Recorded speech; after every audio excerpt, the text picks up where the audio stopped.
Hey guys, welcome back to my channel. I'm happy to be here with you, happy to have you. And from the title, you already know this is part 2 of the BSK negotiation competition. So your girl made it to the quarterfinals, as you see.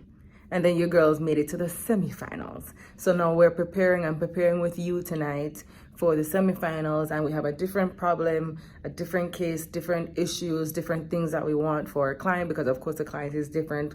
And let's go. Okay, so for tonight we have a different fact pattern, a different clients, different everything. So we are representing the female in this matter. What's her name again? Matty. We're representing Matty, and the opposing counsel, which would be the next team, they're representing the husband, which is Jack.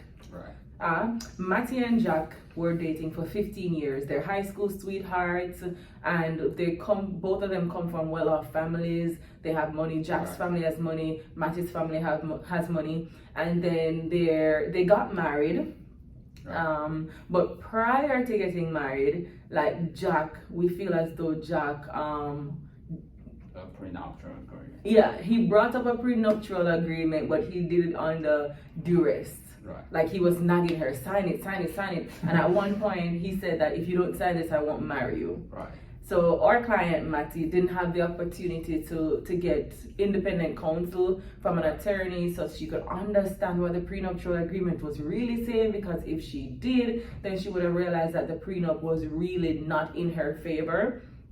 And now we want to negotiate based on the fact that we believe that the duress factor can cause the prenuptial agreement not to be enforceable. And also provided within the prenup was a clause that said that if Matty was found to be, to be cheating on Jack, then she would forfeit certain things. But there was nothing in the provision to say that Jack would also forfeit if he cheated. And there was also that's true. Yes, and then even concerning, so I did tell you that their both parents are well off, right? So the female's parents own a car dealership company. Matty. Yeah, Matty's parents own a car dealership company. And Jack's parents owns a construction company. And both their parents want to gift both parties the companies, right? So Matty would inherit the car dealership, Jack would inherit the construction company. Now, upon the divorce, because they're now trending towards a divorce, and now Jack wants 50% or more of Matty's company that she's inherited. So we want to negotiate so that the terms are a little bit more favorable, a little bit more conscionable, and that's where we are tonight. So we separated those issues. First, we want to talk about the enforceability of the prenup. I'm going to lead the charge on that discussion because I want to say, based on the duress factor, that this cannot be enforced. And if we do go to trial, and if we do stand before a court of law, then they will find that because she was pressured into it and she did not have the opportunity, to seek independent counsel, that the judges will find in her favor concerning that. And the fact that she even signed it based on the fact that it was on good faith. She trusted him. It's the only man she ever knew. This is her high school sweetheart. And it was just unfair. And then days before the marriage, you're gonna tell her, when she really, really, really wants to get married, that if you don't sign this, I'm not gonna marry you. It seems unfair, especially because the prenup agreement, you had counsel with an attorney to get that agreement together. So I would say that he knew what he was doing. Wouldn't you say that? Of course. He had. And he just push his future wife to sign this agreement. Yeah, to her detriment too. Yeah, and two times every day. Yeah. And then because she was so in love and she was trusting him that he would have never done anything to harm her, she signed this agreement. Right. So after opposing counsel and you and I are able to agree on the fact that this is not going to be enforceable in their favor in a court of law, then you is going to lead the discussion on how the family business is supposed to be distributed. Now, of course, I told you last time that we have general facts and we have confidential facts.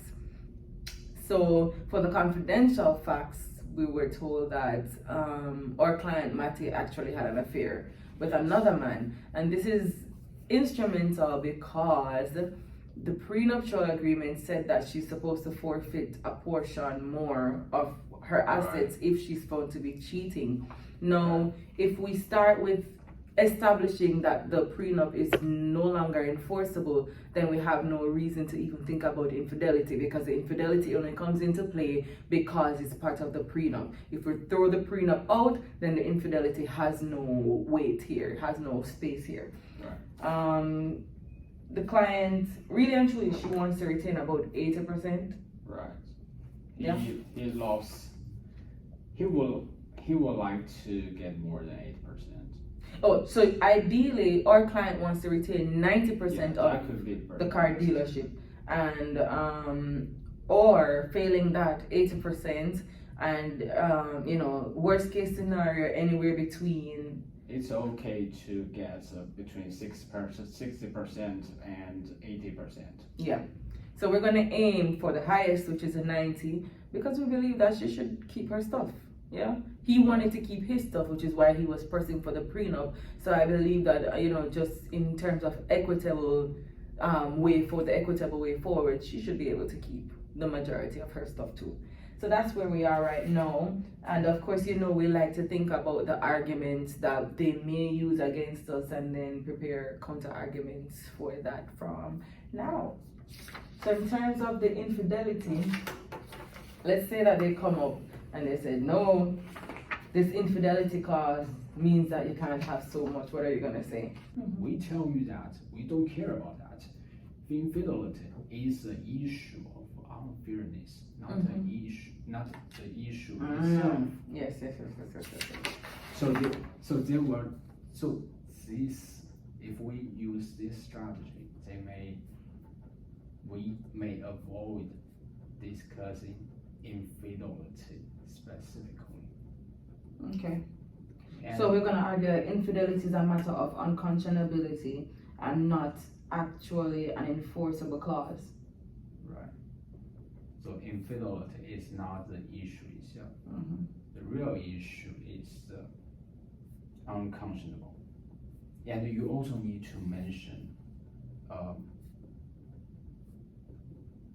the division of property and debt, because they have different proportion, different percentage. I hope you guys are hearing that. And this is what I love about you.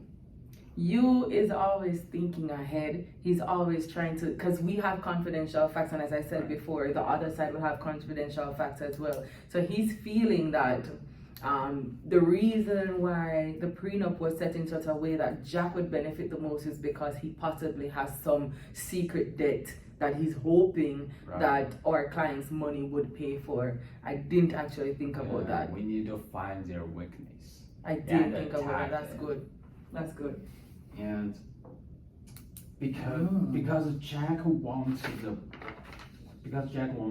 Matty to bear The half blunt, half of the debt, but Matty can only get 30% of the property. It's apparently unconscionable. So why did he do that? I think Jack just wants to get property of Matty and let Matty to help him to repay the debt or loan. So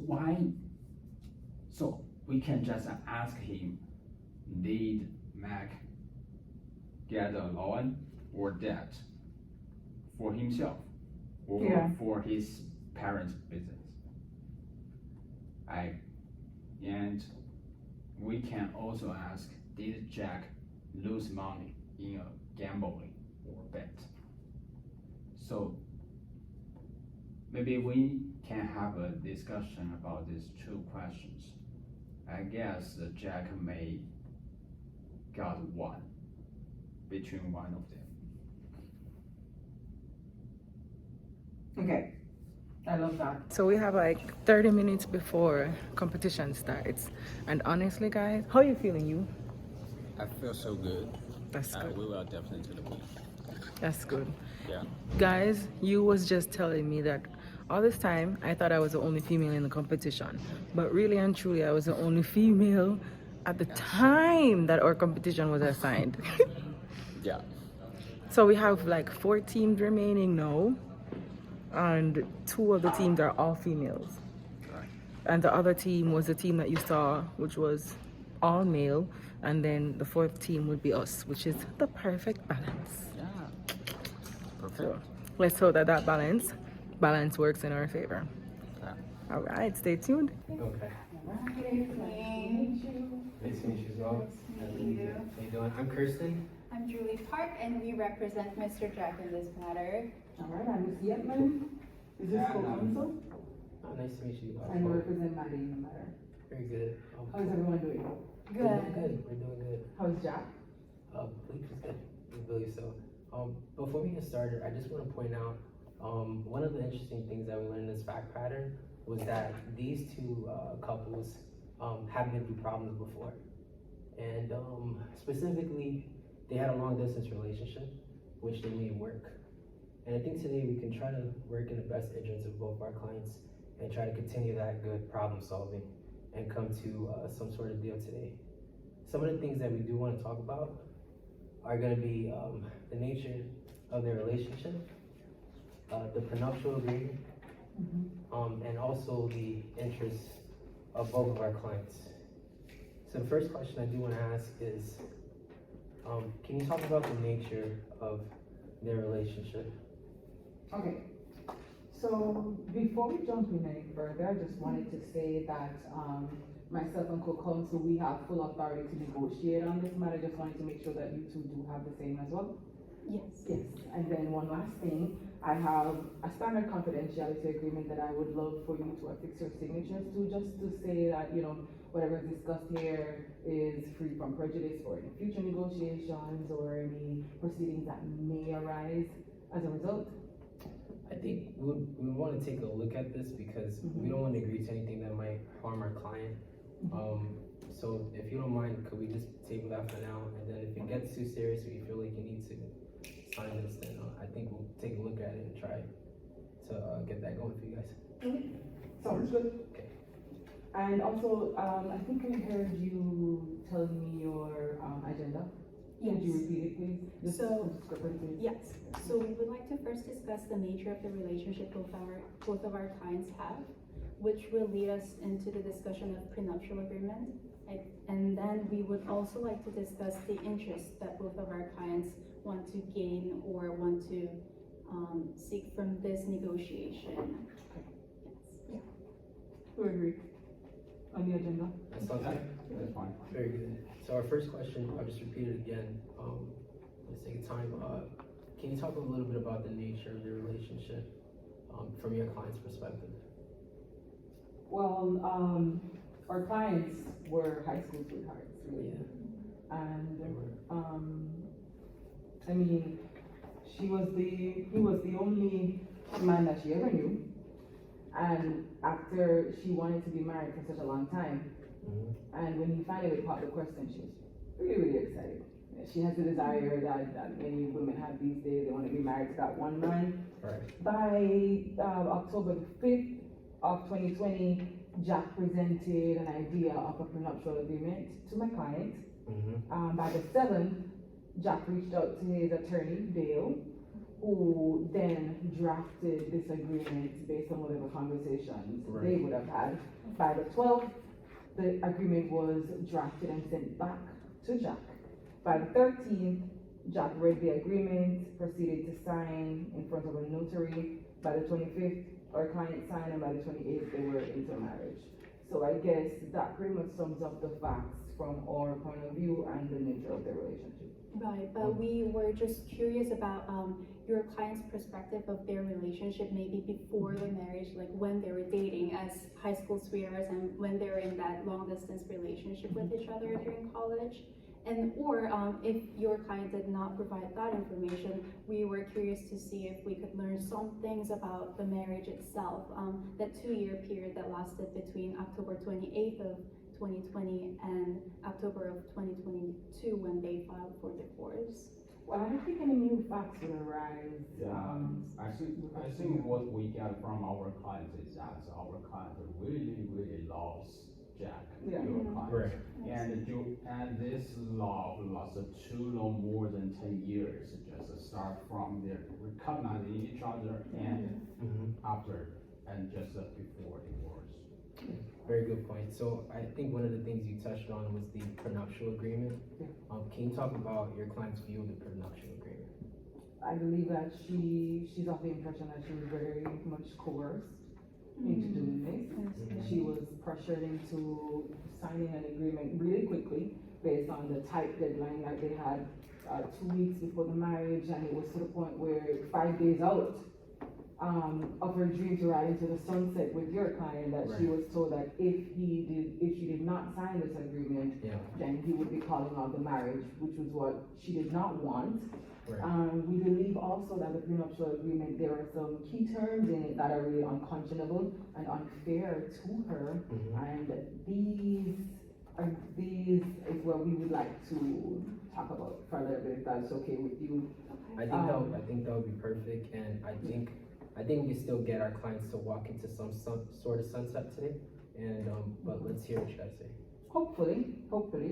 But provision 4, the division of the marital property. If the marriage should be terminated, Maddie was only to receive 30%, Jack was to receive all of 70%.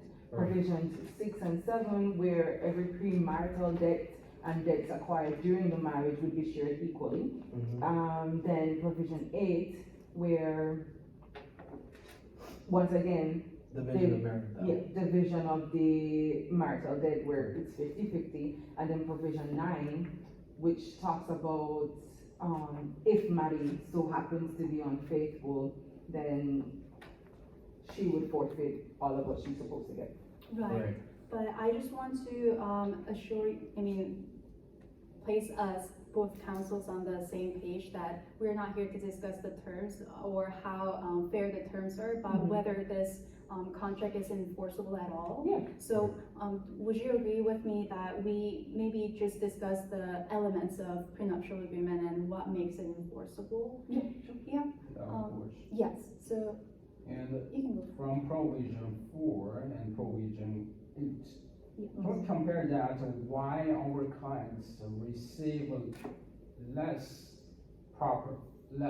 marital property after termination of marriage, but our client has to bear the health responsibility for the debt after termination of marriage.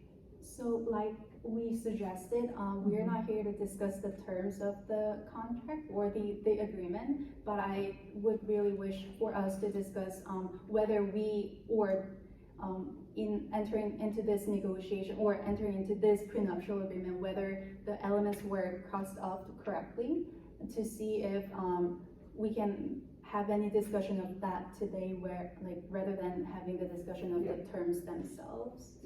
Agreed. Okay. So we know it was signed before the marriage. That is something that we do know. And I think you were trying to get to the point that she might have been coerced. Yes. And why do you feel that way? We feel that way because I think it's known to all 4 councils sitting here that he kept asking her, sign it. And my client also instructed us that 5 days out of the marriage, he said, if you did not sign this, then I would not marry you. And I think we also understand that their relationship in general was really humorous and sarcastic. They would throw those sarcastic jokes at each other, and would you agree with that? No, I wouldn't be able to agree with that. We received no such instructions. Yeah, from what we gathered, that they've always had a humorous relationship, and I just kind of want to point to in terms of reminding her every day about the prenuptial agreement. I don't know if we can say 2 weeks is enough or is not enough time, to be honest. But I would say that Jack made an effort to daily remind her of getting this done, and as opposed to just waiting the day before to say, hey, remember this prenup we talked about? You need to just sign it the day before our wedding. So we're of the opinion that she had sufficient time to sign this. I I find it interesting that we boil this down to humor.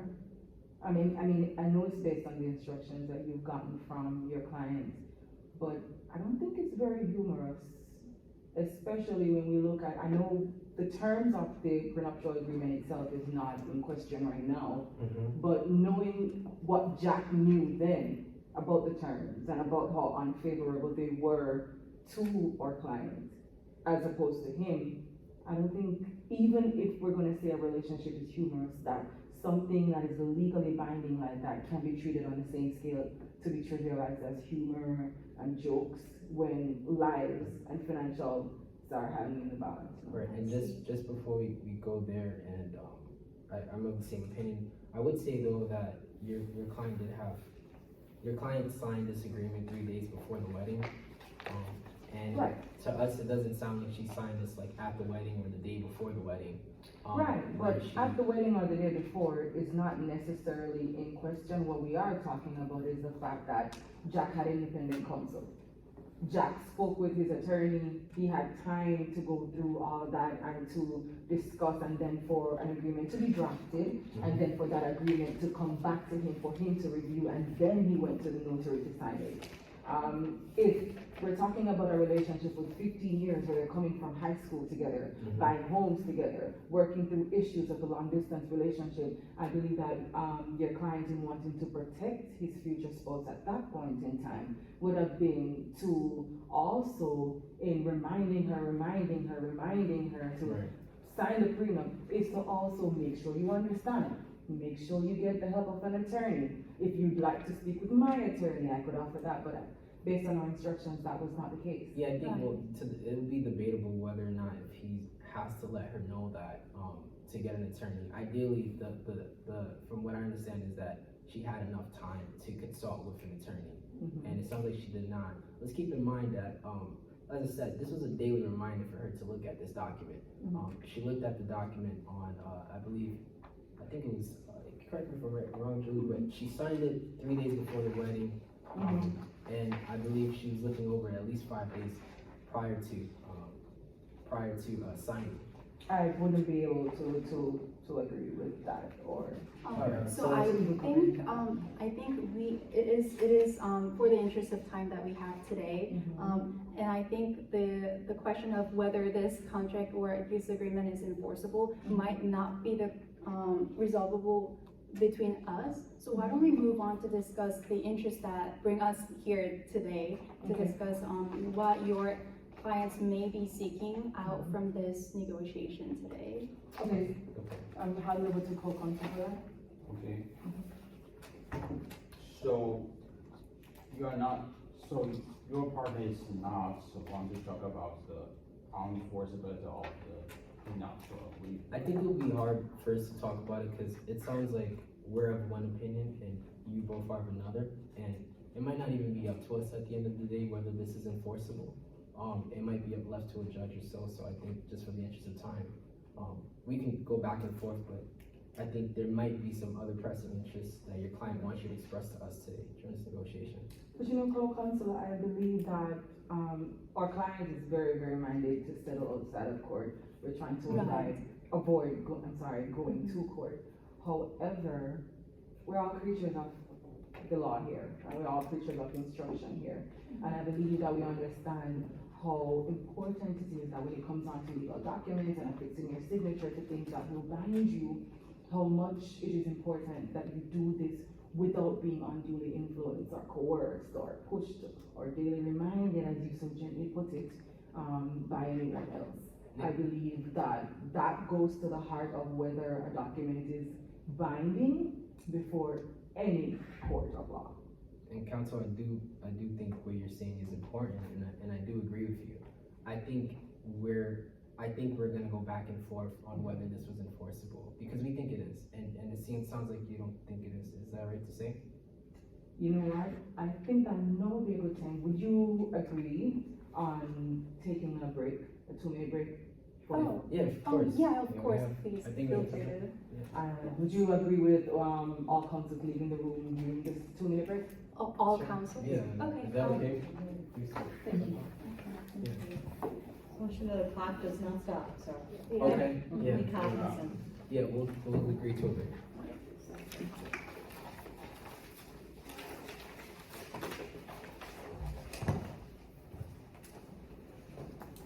Right, thank you for that. Of course, welcome back. Welcome back. All right, so I think where we last left off, we were still divided on whether or not the prenuptial agreement is enforceable. So I think we just wanted to ask, what your client hopes to gain out of this negotiation, because although this paper is important, but I think we are here today to discuss the true interest that's beyond this paper. So, would it be okay if you answer my question? What is it that your client seeks to gain from this negotiation? My client seeks to really and truly clarify whether or not, firstly, the prenuptial agreement is enforceable. I see. So the key question would be, again, back to enforceability. Of the prenuptial agreement. And I think it is important, like, in order to do that, like, to discuss whether these clauses are fair, as you say it. And I think the impasse, although it lies at the coercion, but you really wanted to look into these terms. And in order to do that, I think it's really important for us to discuss the financials or any financial information that, I would say so. Yeah. I would say so. I think on the contrary, Counsel, you had mentioned earlier that you wanted to look at the actual elements yes. to see if this is actually enforceable. I think we can go there. Okay, so back to the elements. Do you want to go Yes. back to, so it's, But we just to didn't make, actually go through it. She had mentioned it, yeah. okay, Right. So just let's to make back sure up. we're on the same page, it sounds like this is important to you, the prenuptial agreement. The enforceability The of it, enforceability, definitely. okay, alright, so we can spend a couple more minutes, I know we just stepped outside, but Mhm. we'll be open to spending a couple more minutes, and we hope that you'll be open to us discussing some of our interests as well. But let's go back to the, You can go ahead, you were leading. Oh, yes. Oh, no, I wasn't leading or anything, but I was just, we're on this question. So it is my understanding that we all agree that it was executive before marriage, the prenuptial agreement, Yeah. which is the first element. Mhm. And the second element would be, it was by free will entering into the agreement. But would you say that free will may be separable from the coercion part? Because it was Ms. Maddie who signed the agreement, and it was Ms. Maddie who had time to read through the document. So would you say the second element is separable from the third element? Not really, No. because in fact, I think during the period before the marriage, Jack has repeatedly remanded our client to sign this agreement. And on October 23rd, Jack said to her, I don't know why you can't just sign this stupid agreement. If you don't sign this, I'm not marrying you. So our client cannot believe that this agreement is a free will. Because she signed that agreement, that's right, but at that time, she was coerced So by his head. you would say that free will is really tightly interrelated with the coercion, which is the third Right. element. But let's skip to the fourth, because I think we'll likely have to spend time on it. So for the fourth element, sufficient time, could we be on the same page that 2 weeks is not really insufficient time? We can agree. 2 Okay. weeks is not insufficient time. Okay. Had she been able to secure independent? Yeah, because you can compare the time your clients prepare for this Yeah. agreement and the time that our clients prepared for this agreement. So, right, sorry. so I think our interest lies in the financials of both of our clients, because this gets added. So we were wondering if we could put this aside, and then, one moment, please.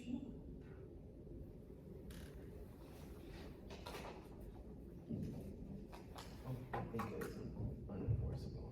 I think we're still gonna be in a disagreement if this is enforceable or not. So I think for the interest of time, it's good to move forward. Yeah, so for the interest of time, could we move forward, assuming that, Well, we'd Can like to move forward simply because, like I said, we're gonna go back and forth on whether or not Right. she had, she was coerced or not. We don't think she was. And you're of the opinion that she is. And like I said, it might not be up to us. I'm not saying or threatening litigation. I'm just saying it's not up to us to decide whether or not this document's enforceable. We're just here as attorneys to try to interpret this the best that we can. There's certain things we can't agree on, which is that this was signed before marriage. Some elements are easier to fulfill, but I think on elements 3 and 4, it's a little hard for us to determine whether or not if it's enforceable. I tell you what, I want to hear what you have to say concerning the financials, because quite possibly in listening to your financials, we would indirectly agree that the prenuptial agreement is not enforceable and perhaps amend it in part or in whole. You would want to amend the prenuptial agreement? Right. Oh, okay. So remember, like, we're not here to discuss the terms of it. We're just trying to figure out if it's enforceable. Right. So But- we spent quite a bit of time, and I hope that you understand, since we allowed the impasse to happen or the sidebar, that you'd be open to just moving forward with our Right, but if questions we're here now. about the enforceability, you're trying to put it on a side table No, to discuss I'm financials. saying we've heard about your interest, and we would like the opportunity to express our client's interest as well. Yeah, I just said that. And one of our client's interests is to discuss the financials, and if we could just put the prenup on hold for the short. Because they would likely affect your interpretation of the terms. Okay. And then due to the severability clause, clause 12, this contract as a whole, or this prenuptial agreement as a whole, might be enforceable if, because it is our interpretation of whether there was any coercion or not, but enforceability, if we pass that impasse, I think your another concern would be these clauses. And then that is the reason why we would like to move on to discuss the financials. Okay. So we understand that during the planning of the wedding, your client was tied up with like work and planning the wedding itself. Can you talk to us a little bit about what your client does for a living? Mike, can you repeat again? Right, so can you talk about what your client does for a living? That's for a living? Mhm. My client is administrator of his parents' dealership company. And, yeah. So, may I ask a question? Yes. I want to know what is Jack doing for his business?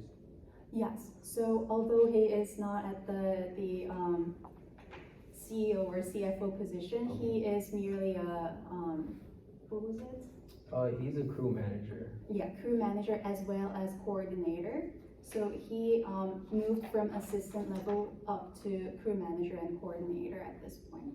So he's a coordinator in his parents' company, right? Yeah. Yes. Okay. So he has the financial resources. Are you saying, does he have He money? has salary.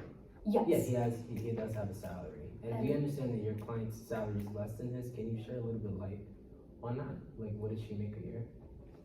Okay, and I remember our client's current salary is $75,000. And I'm just trying to figure out the importance that this plays right now. Or kind of salary. so I think you mentioned how it is really unfair to ask for 30% and 70%.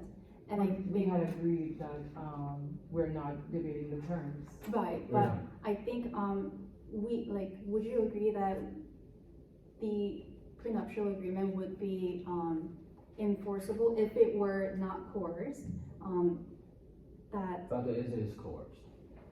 You're saying what is course? But this agreement is coerced. so we're not gonna get to any resolution on that point, I don't think, because given the different perspectives that we both have, both of our sides have, so I think it is important for us to maybe set these parts of the agreements aside, so that maybe like if we discuss more about this agreement in terms of financials, maybe we might be able to reach a resolution that is not really based on the prenuptial agreement per se, but maybe in terms of what we could reach aside, outside of the prenuptial agreement, if that makes sense. Is there anything your client wants out of this divorce that she maybe wants you to express to us? I'm having a hard time following because we're trying to set aside whether or not, we're trying to table determining whether or not this prenuptial agreement is enforceable so that we can look at your client's interests, which is really the financials. But the financials go directly to the terms of the prenuptial agreement, am I right? That is because, like I said, we're not going to get anywhere with the coercion argument and any of the element argument. We don't think. We're afraid that we just wanted to. That's why we brought those up. But given the time, would it be okay if we wrap things up so that we can maybe meet again to discuss the details about it? Because I think we were just having a difficulty understanding both our situations, so that maybe we can reach out to each other in via email or via call, so that we have firmer understanding of both of our situations, so that we can table this negotiation for another time. Would that be? Well, Council, we have to discuss the enforceability of this agreement right now, because if you argue that this agreement is enforceable, so we can tell nothing. So, because if you argue that it's enforceable, what we can do is to do the things according to the agreement, but it's not fair for our clients. We cannot say that it's enforceable. Okay, so just due to the time, right? I just want you, if you could take a second to write some things down, because in our next negotiation, there are some things that we want to talk about, and it sounds like we still have to uncover this prenuptial agreement. Here's what we can agree to. So, Okay. just 1 second, please. For our next meeting, some of the things that we want to talk about is ownership of business, and it sounds like you want to talk about prenuptial agreements. Can we just write that down for our next meeting? We don't have time to talk about it, and I think we'll Not need a lot more necessarily, time to discuss it. Not necessarily, and I'll tell you why. The only way my client's interest is to know whether or not this is enforceable. The terms of the contract we can review so long as we can agree that it is not enforceable, and we're looking to find new things to replace these unconscionable clauses. Okay. I think. Even if some of these clauses aren't good, hypothetically speaking, there's a severability clause here. Thank you. Thank you. Thank you. That's a wrap, guys. Say hi to Julie. I believe that she did a wonderful job. We were just talking about everything. And as I told Julie, one of the things that I liked the most about what she did was how she kept control of timing, how she was able to pivot, as the judges just said, and that it was such a graceful, how would I put it? It was a graceful, targeted approach. Not too masculine, not too aggressive, just enough for us to know that, it's a female firmness. Thank you so much. I really appreciate your comment. You're welcome. Yeah. And let's see what this round will hold. All the best. Yes. Good luck. Thank you. You. How do you feel? I feel a little tired. He said, I feel tired. That one, I think we didn't get to an agreement on the table at the last time. It took a lot. Yeah. But as the judges said, both teams were firm. Right. In making sure that we push forth our clients' interests, and the judges appreciated that neither side conceded. And the judges also said that they really and truly believe that in a case like this, it would end up in court. Right. So we did the best that we could, Maddie, with what you gave us, Maddie. Just a try. Yeah, we tried. Yeah, we tried our best. Yeah, we did. We tried. So this is the end of this. Don't forget to like, share, comment, subscribe, and stay tuned for part 3. Do you think we're gonna make it to the finals? I hope so. I hope so too.